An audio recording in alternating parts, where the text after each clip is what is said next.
Hi, this is Chris, and I love Pixie.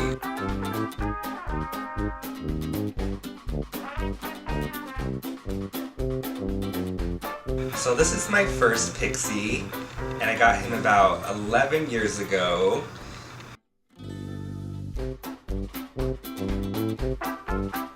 He's from an antique shop in Salt Lake City, where I'm from. It's called Cobwebs, and it's in Sugar House. I just really fell in love with him. He reminded me of my great-grandmother. She collected a lot of little pixie dolls and knickknacks like these.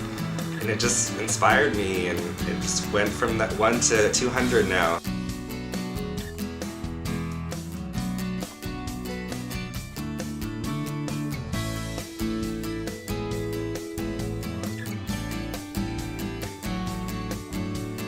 His name's Dinky. He's made in Japan by a brand named Bradley. He's probably from the 50s. Because they represent fantasy and dreams. They represent me, like they're sort of my mascots. They know how much I love elves in the antique shop, and pixies, and mythological creatures, so they call me Pixie Chris, and they think I look like one too because of my green hair. I bought in whole collections from estates and corners of thrift stores, and I saved them and adopted them. So I try to take pretty good care of my pixies. I have to dust them regularly, and when I move, that's probably the biggest hassle. I have to hand wrap them in bubble wrap. It takes about a couple days. It's worth it to get them with me wherever I move, but it's not easy. Each time I move, there's more pixies to wrap. So it's sort of a little adventure they get to go on. I try not to repaint them. I try to keep them in their original shape. I'll clean it with a Q-tip, some warm water. But I try to not clean them too abrasively, because they're pretty fragile. Most of these are over like 50 to 60 years old. This one's probably the oldest. He's from 1944. And he's in great shape. He has no chips. I'm proud of his shape. He's pristine. And he's a Drew's Pixie.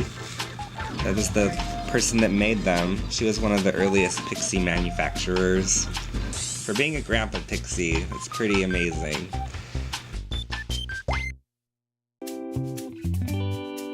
So these twin pixies are made out of bone china, which is from old animal bones from like slaughterhouses. So it's a little creepy and morbid, but they got a cute product from it. So these are some of my pixie dolls, and they're from Christmas time. This one's made by the Rushton Company, and he's probably from the 50s. I love his rubber face. This toy company was known for their rubber face dolls. These ones are called knee huggers, and they were really popular in the 50s and 60s. And during Christmas time, people would put these on their trees. And I have about 2 Christmas trees full of these when it's time for the holiday.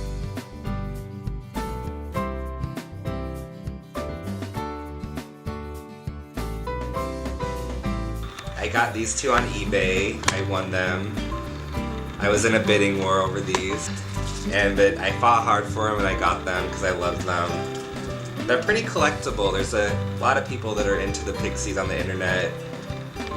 They're always bidded on.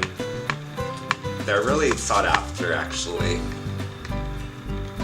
You just don't see them anymore in the stores as much.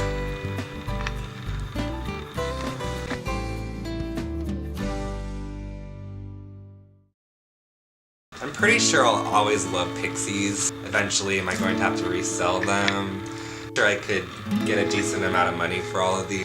But I love them so much that I feel like they're priceless. Maybe I won't have all of these my whole life. I might downsize a few, especially living in a big city. There's earthquakes. It's been a good 10 years, 11 years collecting all these. It took a long time, and I'm proud of them. I feel like I'm this curator of a pixie museum, and people like to come over and look at them. They make my guests happy too. They always remember my house because of this collection. People are always in awe of it. That makes them happy too. So that makes me happy. So.